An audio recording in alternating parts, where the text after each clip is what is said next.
नमस्कार दोस्तों, कैसे हो आप लोग। आज हम इस वीडियो में फर्स्ट राउंड टेबल कॉन्फ्रेंस का एक रिवीजन करेंगे फटाफट। तो भैया ये राउंड टेबल कॉन्फ्रेंस क्यों हुई थी, इसको समझने के लिए हमें सीक्वेंस ऑफ इवेंट को समझना पड़ेगा। 1917 में ब्रिटेन के secretary of state Edwin Montagu ने ब्रिटिश पार्लियामेंट में एक स्पीच दी थी जिसे अगस्त डिक्लेरेशन भी कहा जाता है। इस डिक्लेरेशन में इन्होंने ब्रिटिश के बिहाफ पर यह क्लियर किया था कि ब्रिटिश गवर्नमेंट इंडिया में एक रिस्पॉन्सिबल जो गवर्नमेंट है वो स्टैब्लिश करेगी, और ऐसा कब करेगी इसकी कोई डेडलाइन नहीं दी थी। इसी पॉलिसी को कंटिन्यू करने के लिए मॉन्टेगू कैम्सफोर्ड रिफॉर्म्स लाए गए थे, जिनका ऑफिशियल नाम क्या है, government of India act 1919।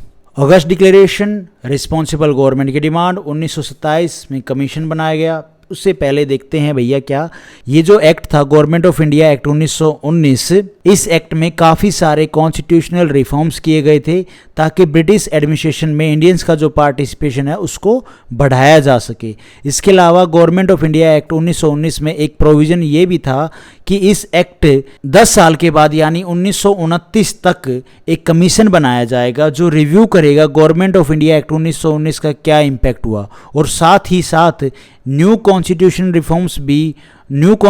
Reforms को भी क्या है, रिकमेंड करेगा। तो ये जो कमीशन था ये 1927 में ही बना दिया गया। क्या ये जो कमीशन बनना था ना 10 साल के बाद 1929 में, इसको 1927 में ही बना दिया गया। और इस कमीशन के जो चेयरमैन थे वो कौन थे भैया, sir George Simon, called Simon commission. इसीलिए तो जो ये कमीशन बना था, इन्होंने अपनी जो रिपोर्ट सबमिट की थी, इस रिपोर्ट को क्या बोला जाता है, साइमन कमीशन रिपोर्ट, क्योंकि इस कमीशन के जो हेड थे वो कौन थे, sir George Simon. Simon commission publish its report in May 1930। तो भैया मई 1930 में साइमन कमीशन ने अपनी रिपोर्ट को क्या है, सबमिट कर दिया था।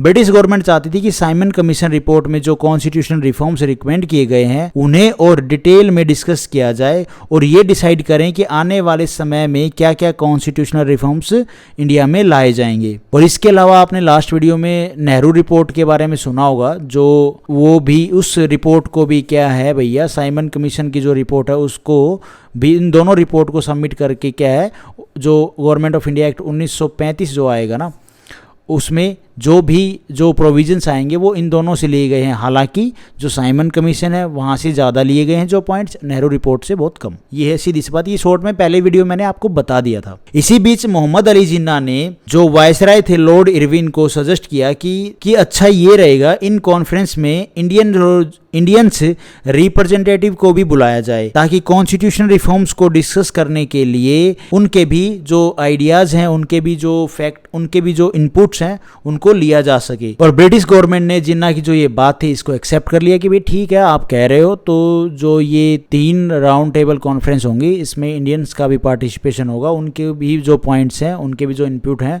वो भी लिए जाएंगे। ठीक है जी। तो भैया अब ये चीज़ भी हो गई। इसके बाद इस डिस्कशन के लिए ब्रिटिश गवर्नमेंट ने 1930 से लेके 1932 आएगा, 1930 लिख दिया, 1932 के बीच में लंदन में 3 जो ये राउंड टेबल थी इनको करवाया। First round table, second round table और थर्ड राउंड टेबल। तो भैया उसके बाद है फर्स्ट राउंड टेबल कॉन्फ्रेंस। इसको ऑफिशियली इनॉग्रेट किया गया था किसके द्वारा, जो ब्रिटिश किंग थे जॉर्ज 5 के द्वारा इसको इनॉग्रेट किया गया था, चेयर्ड बाय ब्रिटिश पीएम। और किसके द्वारा चेयर किया गया था, जो ब्रिटिश पीएम थे राम से मैकडोनल्ड। फर्स्ट राउंड टेबल जो कॉन्फ्रेंस थी वो चली थी भैया नवंबर 1930 से जनवरी 1931 तक।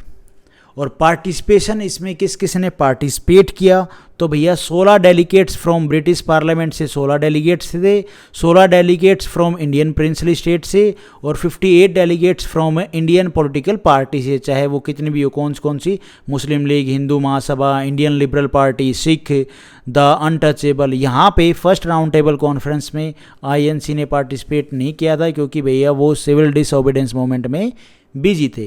INC, the British government did not accept Congress demand implementing Nehru report. अच्छा, इन पार्टीज में कौन कौन गए थे भैया, मुस्लिम लीग से कौन कौन गए थे, तो जो लीडर गए थे वो जिन्ना थे, आगा खान, मोहम्मद अली। ये जो मोहम्मद अली जो इसमें जाएंगे वो खिलाफत मूवमेंट वाले जो हमने देखा ना, जो टॉपिक पढ़ा, वो वाले जो मोहम्मद अली हैं वहाँ पे, वो वाले मोहम्मद अली यहाँ पे जा रहे हैं। इसके अलावा हिंदू महासभा के लीडर भी फर्स्ट जो राउंड टेबल कॉन्फ्रेंस में मौजूद थे भैया। उसके बाद है इंडियन लिबरल जो पार्टी है उसके भी जो लीडर थे वो भी थे, कौन, तेज बहादुर सप्रू, ठीक है जी। उसके बाद सिख, और उसके अलावा सिख कम्युनिटी से कौन थे, उज्जवल सिंह, और अनटचेबल को लीड कौन कर रहे थे, BR अम्बेडकर साहब, ठीक है। इन सब ने फर्स्ट राउंड टेबल कॉन्फ्रेंस को अटेंड किया था, जबकि INC ने बॉयकॉट कर दिया था। और कांग्रेस ने फर्स्ट राउंड टेबल को क्यों अटेंड नहीं किया था, क्योंकि जो नेहरू रिपोर्ट में जो डिमांड की गई थी उनको इम्प्लीमेंट करने के लिए बोला गया था, जो वो पूरी नहीं की गई ब्रिटिश गवर्नमेंट के द्वारा,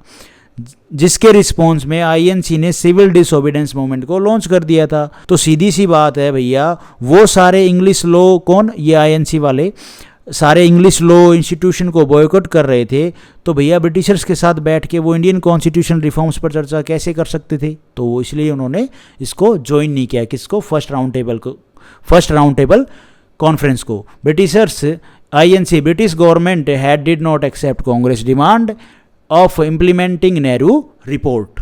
तो INC ने क्या है इसके रिस्पॉन्स में भैया सिविल डिसोबीडेंस मूवमेंट स्टार्ट कर दी थी, boycott all government institution and organisation. तो भैया आप बात करते हैं ऑन इंपॉर्टेंट पॉइंट्स की जो इस फर्स्ट राउंड टेबल कॉन्फ्रेंस में क्या है डिस्कस किए गए थे। Everyone agree that the ultimate goal of all constitutional reforms is dominion status for India. यहाँ पर सभी पार्टी ने एग्री किया था कि इन कॉन्स्टिट्यूशनल डेवलपमेंट का अल्टीमेट गोल डोमिनियन स्टेटस ही होगा, और इसमें किसी को भी कोई आपत्ति नहीं थी। और साथ ही साथ सभी लोगों ने इस बात पर एग्री किया कि डोमिनियन स्टेटस के साथ साथ ब्रिटिश गवर्नमेंट फाइनेंस और डिफेंस को छोड़कर बाकी जितने भी डिपार्टमेंट है वो इंडिया को दे देगी। एक्सेप्ट फाइनेंस और defence, all other department will be yours. भाई ये बात भी सबको मंजूर थी। इसके अलावा इंडियन लिबरल पार्टी के तेज बहादुर सप्रू ने अपनी ऑल इंडिया फेडरेशन का जो आइडिया है उसको प्रेजेंट किया। Everyone in the conference like his idea including princely state Muslim leagues. तो ऑल इंडिया फेडरेशन का आइडिया ये था कि इंडिया के अंदर सभी राज्य रजवाड़े, स्टेट, प्रोविंस सभी अपने अपने आप में एक सेल्फ गवर्निंग बॉडी होंगे, और ये सभी गवर्निंग बॉडी एक साथ यूनाइट होके रहेंगे, और इसी यूनाइटेड बॉडी को क्या बोला जाएगा, ऑल इंडिया फेडरेशन। तो यहाँ पर एक सेंट्रल गवर्नमेंट होगी, और ये आइडिया सभी को पसंद आया, जितने भी मेंबर थे, जितने भी लीडर थे, जितने भी जो प्रिंसली स्टेट के राजे रजवाड़े थे, इन सबको ये आइडिया पसंद आया। सभी ने इसको एक्सेप्ट भी कर लिया, बट प्रिंसली स्टेट की एक कंडीशन थी कि उनकी सोवरेनिटी पर कोई भी आंच नहीं आनी चाहिए। इसके अलावा अंबेडकर जी ने BR अम्बेडकर जी ने क्या है अनटचेबल्स के लिए, दलितों के लिए सेपरेट इलेक्टोरेट की मांग की थी, पर इस पर डिसीजन नहीं हो पाया। फर्स्ट राउंड टेबल कॉन्फ्रेंस वैसे तो बढ़िया चल रही थी, बट ब्रिटिश गवर्नमेंट के लिए एक समस्या कह सकते हो, या उनके मन में एक बात खटक रही थी कि भैया जो मेन पार्टी है वो तो यहाँ पे है ही नहीं, तो ऐसे में ये सब एग्रीमेंट डिसीजन की वैल्यू है ही नहीं। भाई जितने भी ये एग्रीमेंट हो रहे हैं, डिसीजंस हो रहे हैं, इनकी वैल्यू क्या रहेगी जब मेन पार्टी देश की नहीं है यहाँ पे। और पता चले कि भाई इन लोगों के साथ जितनी भी ये पार्टी आई हुई हैं, राजे रजवाड़े आए हुए हैं, इनके साथ में एग्रीमेंट कर लिया, और बाद में इन एग्रीमेंट्स के ऊपर INC ने क्या एग्री ही नहीं किया, उन्होंने मानने से इनकार कर दिया। उसके बाद ये लोग क्या है INC वाले फिर से कोई बिग मूवमेंट लॉन्च कर देंगे, और जनता इनके साथ पहले से ही खड़ी हुई है। इसलिए इस राउंड टेबल में, जो फर्स्ट राउंड टेबल थी, इसमें बहुत सारे एग्रीमेंट होने के बावजूद भी ये माना गया कि ये जो फर्स्ट राउंड टेबल क्या है फेल कर गई। तो ये था फर्स्ट राउंड टेबल का एक बेसिक सा revision. Thank you for watching this video. आपको ठीक लगी तो लाइक करना, चैनल पे नए हो तो गाइज सब्सक्राइब करना।